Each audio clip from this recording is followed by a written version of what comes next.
On behalf of Indira Gandhi National Open University, I am Subhashish Maji welcoming you for this video lecture session. Today's topic is simple compressible substances. This topic is from the course Thermodynamics and its Applications. In our earlier discussions, we had discussed about different thermodynamic properties like pressure, volume and temperatures, but those are not the only properties of the substances. There are several thermodynamic properties, but we will only consider of simple compressible substances. Objective of today's discussion is, after listening to this video lecture, you will be able to understand the concept of phase, explain the saturation states, recognize triple point, explain the property diagram and describe dryness fraction. Obviously, we will try to do some numericals on this topic so that your concept becomes very clear. Simple compressible substance. The word simple compressible implies that the only work mode is the PdV work mode. Pure implies substances composed of a single chemical species such as water, ammonia and nitrogen, and so we exclude all mixtures of two or more substances. Any two independent thermodynamic properties are sufficient to establish the stable thermodynamic state of a controlled mass composed of a pure simple compressible substance. Now we have already discussed about the intensive properties. Those are independent of mass.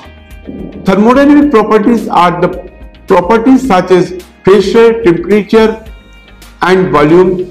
Stable means an equilibrium state. Any two independent intensive thermodynamic properties are sufficient to establish the stable thermodynamic state of a pure simple compressible substance. Now, any two independent properties are required to define the state of a system. If you want to find out P, then if you know T and V, that is temperature and specific volume, you can easily find out the P. So P, pressure, is a function of temperature and specific volume.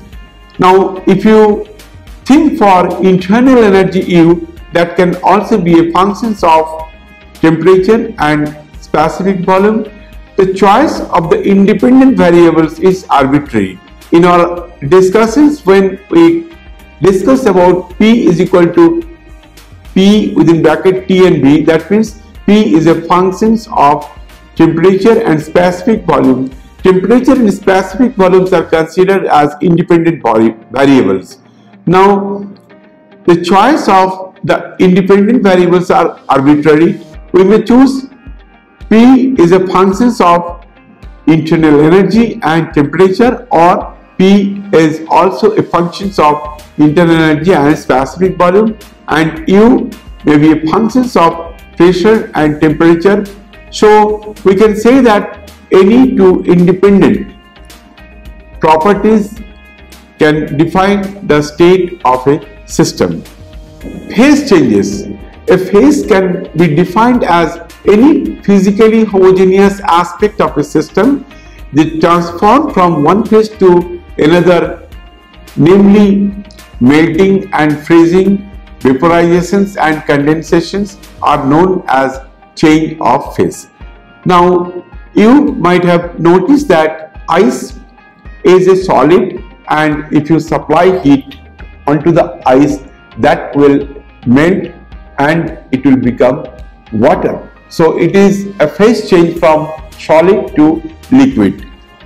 Now in this diagram you see that how the phase change occurs, and this diagram In this diagram, energy is taken in x-axis and in the vertical axis, that is the temperature. Now you see that if you have ice, that is a solid phase of water, and if you supply heat, the ice starts melting. But so long as it melts, its temperature will become constant, and the temperature will not rise even though you supply heat to the ice. When all ice melts, then even if you supply heat, then the temperature will rise, say from 0 degree to the higher degree, and if you keep on supplying heat, the temperature of water will increase from 0 degree to 100 degree.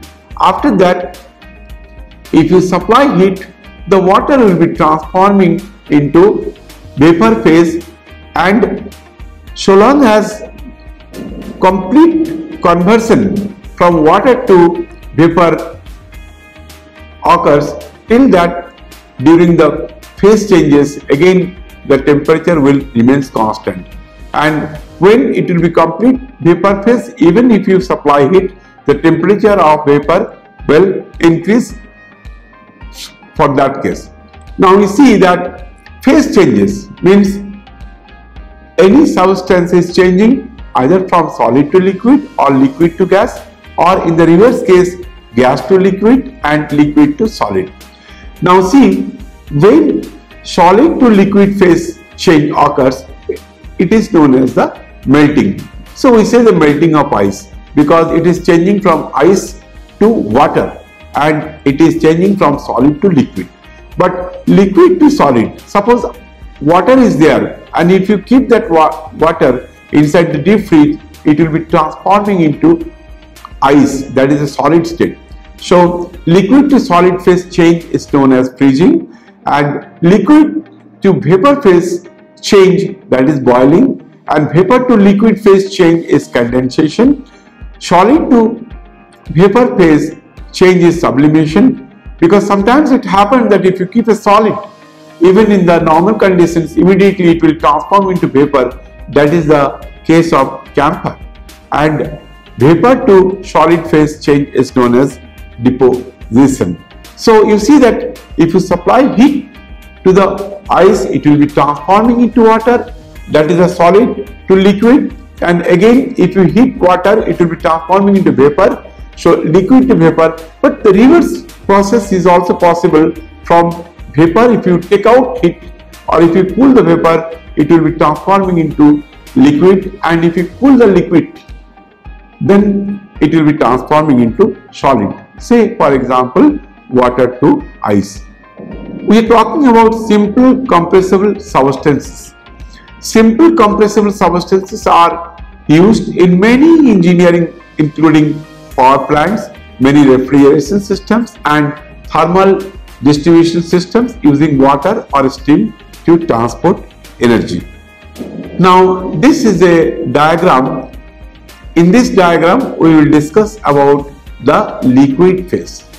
Now this diagram is very simple. There is a piston cylinder arrangement, and here inside the cylinder we are keeping water, and we apply force onto the piston. So you see that if you apply force and if you know the area of the piston, you can calculate the pressure, and the pressure can be calculated with a pressure measuring device. And see, the water is a control mass confined within this system, and you know the mass of water, and if you know the volume inside the piston cylinder, so volume per unit mass will give you the specific volume. And here you see that you can at any moment you can calculate the specific volume.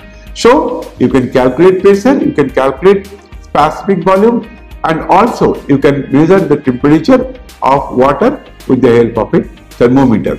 Now you see, let us carry out some experiment, and we are keeping the temperature constant. Say for example, T is constant at 100 degrees centigrade, and the control mass that is water is under pressure. Now what is happening over here, if you move the piston in the outward directions, what will happen? The volume will increase, so there will be change in specific volume V, and pressure will decrease. So at different specific volume we can calculate different pressure, and we can perform it at a constant temperature. That is, we are keeping the temperature of water at a constant value, say for example 100 degrees centigrade.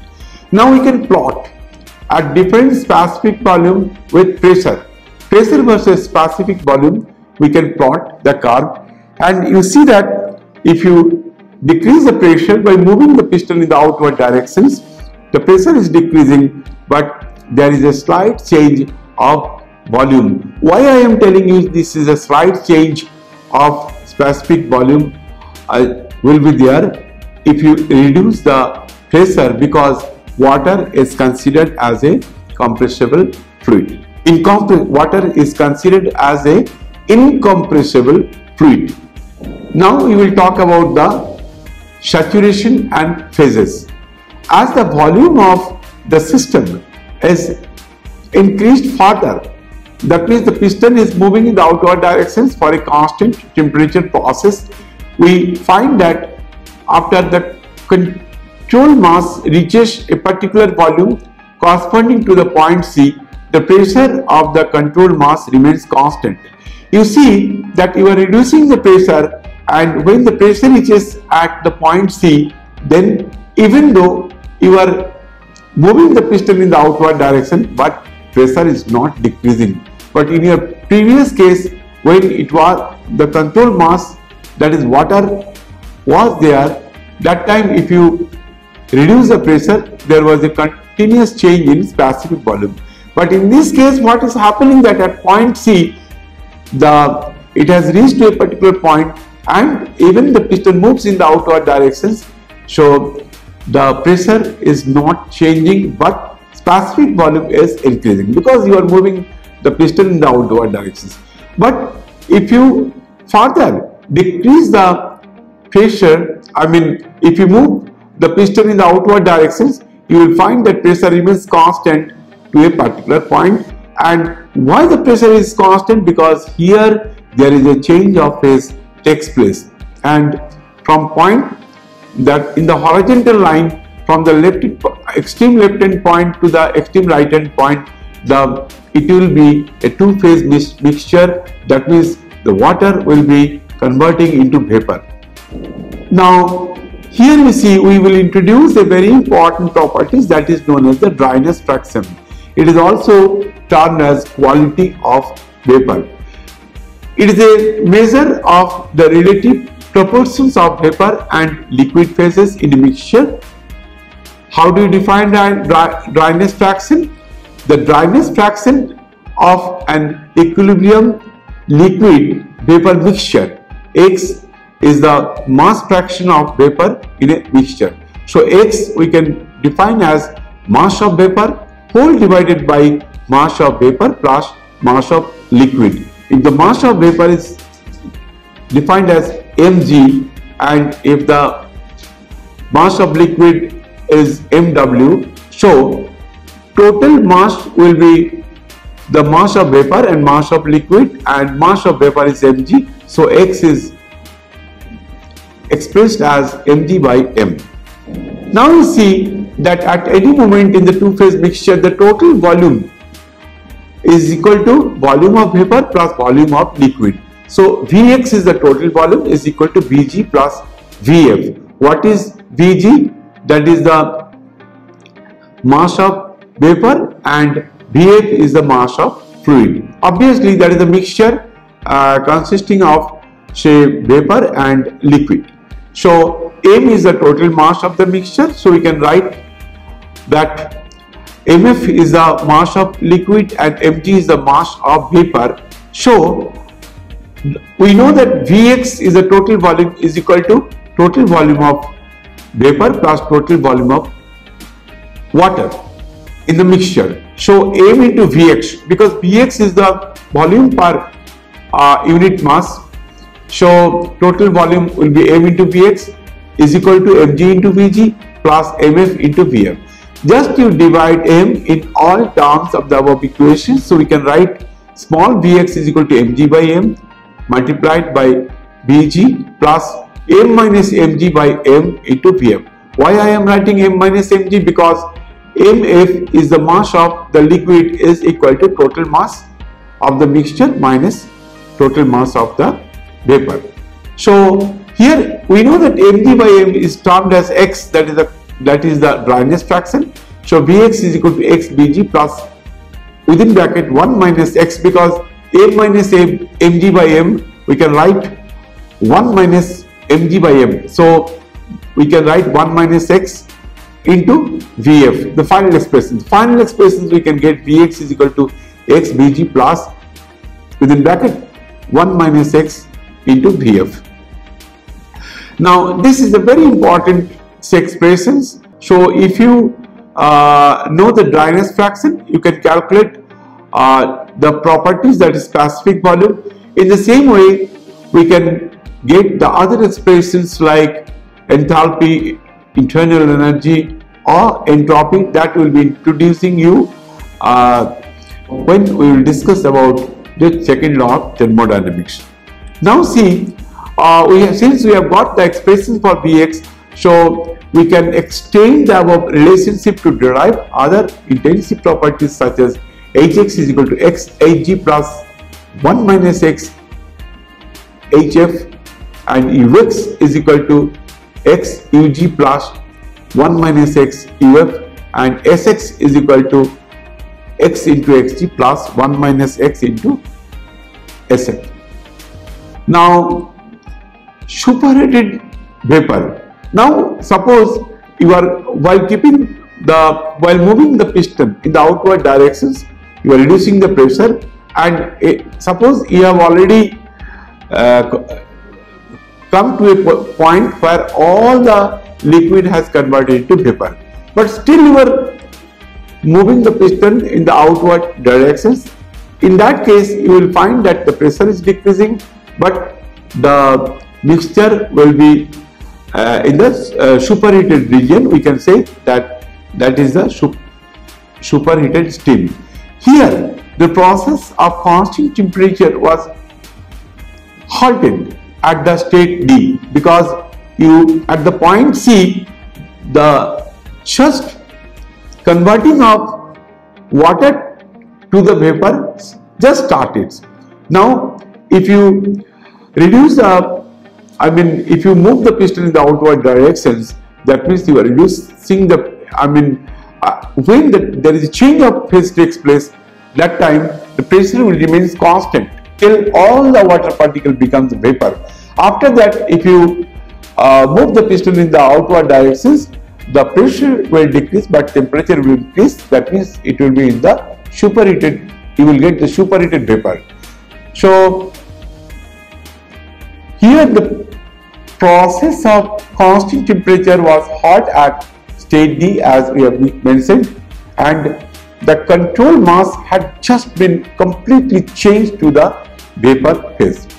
Now this is the PV diagram. So in our earlier case, we have done the process for measuring pressure versus specific volume at a constant temperature, but here we are doing the same process by keeping a different temperature.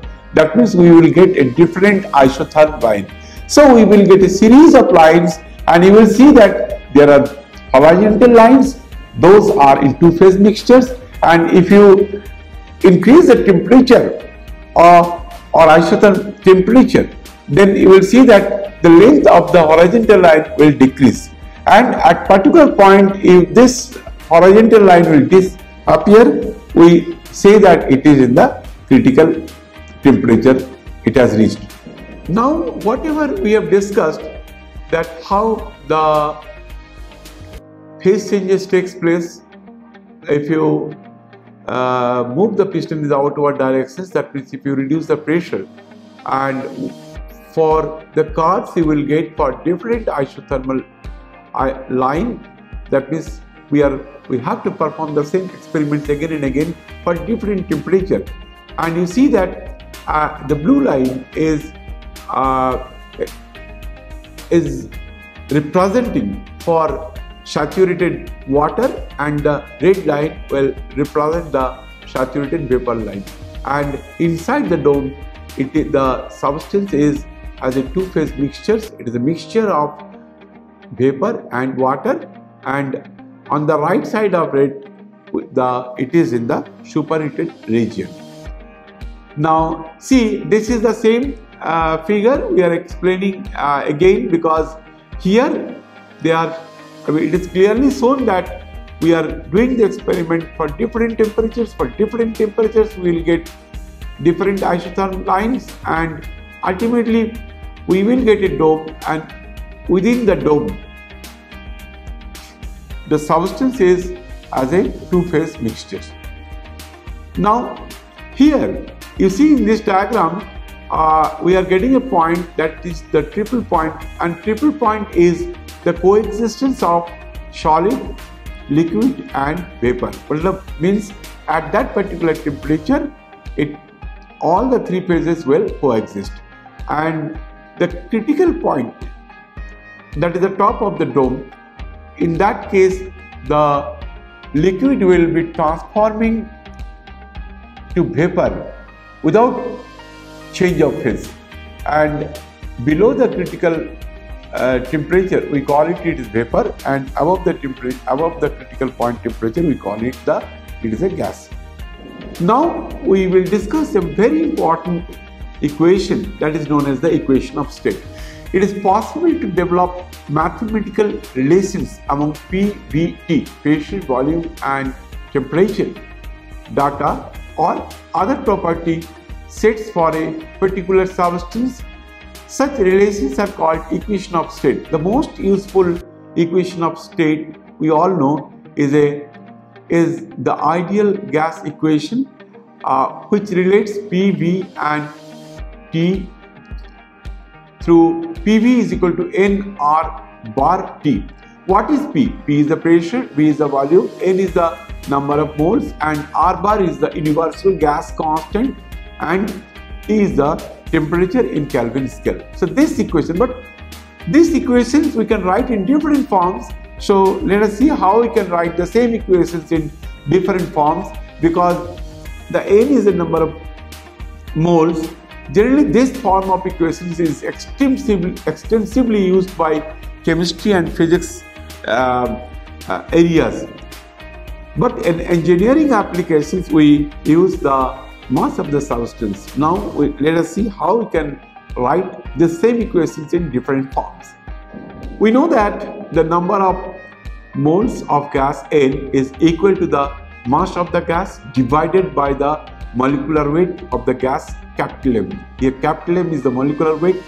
Hence the equation of the gas may be written as PV is equal to nRT, but if you put the value of N is equal to small m by capital M, then we can write this expression PV is equal to m by capital M RT. So then if you transfer m at the denominator of the on the left hand side, so it will be P small v. V small v is the specific volume per unit mass will be equal to RT. But here R is the characteristics gas constant defined as R bar by M, universal gas constant by molecular weight. So here you see that P small v RT. So this we will use several times while analyzing our thermodynamic system. So there are other properties of the ideal gas. We know that for ideal gas, internal energy is a function of temperature only. So U is a function of T. We will write in terms of mathematical expressions like U is equal to UT. If U for the ideal gas depends only on temperature, so CV is equal to du by dt, because if you differentiate that U is equal to UT, so we will get du is equal to CV dt. So CV, that is the specific heat at constant volume, is equal to du by dt. that is the change in internal energy with respect to the change in temperature. Now we know that there is another property, that is enthalpy is equal to U plus PV, but U is a function of T and PV is equal to RT from our earlier state equations. So we can write H is equal to UT plus RT. So H is a function of temperature. Again dH is equal to Cp dt. In turn we are getting Cp is equal to dH by dt. This is one more term which will be used again and again for our future analysis of thermodynamic system. Now you see that H is equal to U plus PV and H is equal to U plus RT. Just differentiate this expressions with respect to temperature. So dH is equal to Cp is equal to du by dt plus R. But du by dt is equal to Cv. So Cp is equal to Cv plus R. So Cp minus Cv is equal to R, where Cp is the specific heat at constant pressure, Cv is the specific heat at constant volume, and R is the characteristic gas constant. Now here let us solve some numericals so that the concept so far we have discussed will be crystal clear for us. Find the properties of a mixture of steam and liquid water at 6 bar containing 40% liquid. So if 40% liquid is there, definitely 60% vapor will be there. So if 60% vapor is there, then dryness fraction or the quality of steam will be X is equal to 0.6. Now if you know the dryness fraction, so any properties you can get. So let us take for example corresponding to the 6 bar pressure, the Vf, that is the specific volume of fluid you can get from this steam table. These values are all given for different pressures. So you go to the steam, you just look at the steam table for 6 bar. It is given as Vx is equal to 0.0011009 meter cube per kg and Vg is equal to 0.31546 meter cube per kg and X is equal to 0.6. Put the value of the equations for Vx is equal to X Vg plus 1 minus X Vf. On the right hand side all the terms are known. Put the values, you will get the final Vx equal to 0.189716 meter cube per kg. But with the similar way we can also calculate the value of enthalpy, entropy and internal energy for these conditions. Let us take another example, that steam boiler has a total volume of 3 meter cube. Initially it contains 2 meter cube of saturated steam and 1 meter cube of saturated liquid at 30 bar. Calculate the mass of vapor, mass of liquid, quality of the steam and its specific internal energy and specific enthalpy. Let us see how we can solve this problem. Here you see that total volume of boiler is given as 3 meter cube at 30 bar. It contains 2 meter cube of vapor and 1 meter cube liquid. So this means that the boiler initially contains a mixture of water and vapor, and volume of vapor in mixtures is Vg, that is mg small Vg, but mg is equal to 2 divided by 0.0666 because total volume of vapor is given as 2 meter cube and Vg, that is the specific volume of vapor for that particular pressure is known from the steam table. So we can calculate mg is equal to 30.03 kg. Simply the volume of liquid in the mixture is equal to Vf, Mf is Vf and Vf.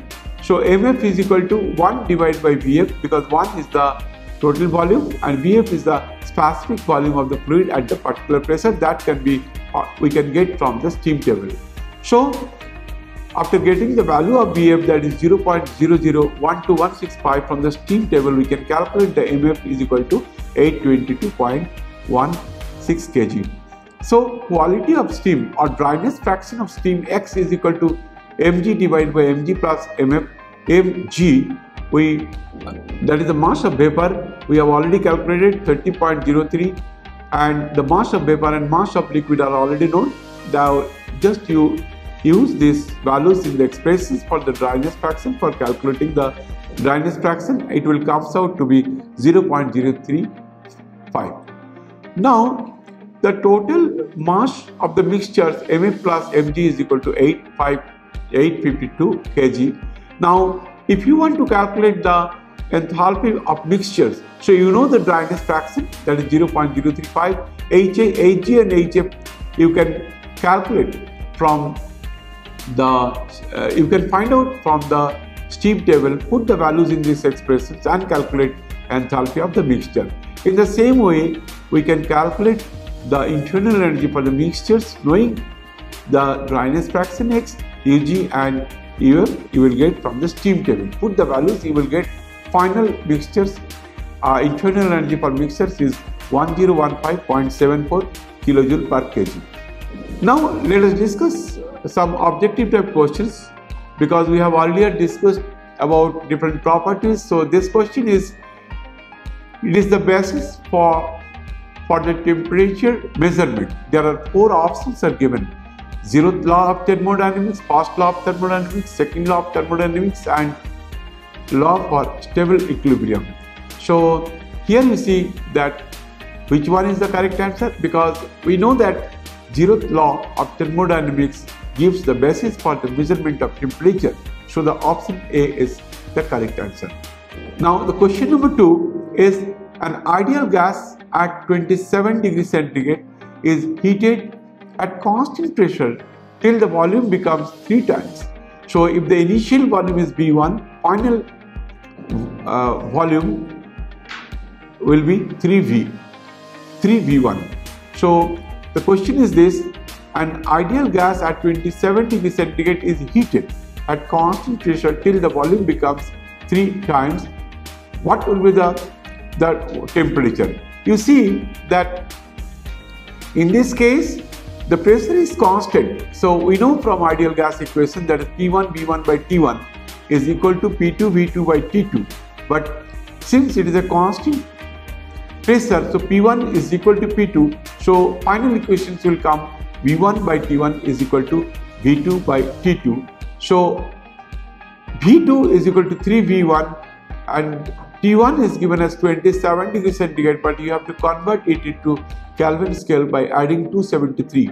So T1 will be 300 K, and put all these values like V1, V2 and T1.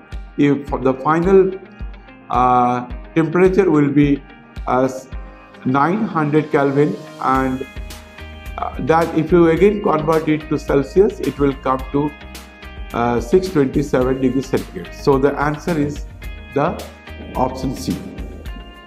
Now we started with the simple compressible substances, and there we discussed that simple compressible substances are water, ammonia or nitrogen. Only PDV work mode is there, and we will discuss only for the pure compressible substance in our subsequent discussions. And we have seen the change of phase, how it takes place for the liquid, and there may be change of phase takes place from solid to liquid. There may be a change of phase takes place from liquid to vapor, and in the reverse process is also possible. Suppose some vapor is there, if you cool it, it will be condensed into water. If you further cool it, then the water will be converting into ice. So any change of phase takes place from solid to liquid, liquid to vapor. Reverse is also possible from vapor to liquid and liquid to solid. So we discussed about the dryness fraction, how we can calculate dryness fraction, that is defined as the mass of vapor divided by the total mass of the mixture, and mixture consists of the liquid as well as vapor. Now let us summarize our discussions very quickly. We discussed the concept of phase, we discussed the saturation states, we discussed about the triple point, and also explained the property diagram, and also we describe dryness fractions and solve some numerical so that our concept will be very clear. Thank you very much. Today let us finish over here. If you have any difficulties, you can ask questions through mail or WhatsApp number. So if you have any queries, kindly ask questions, as many as questions as possible. We love to answer your questions. Thank you very much.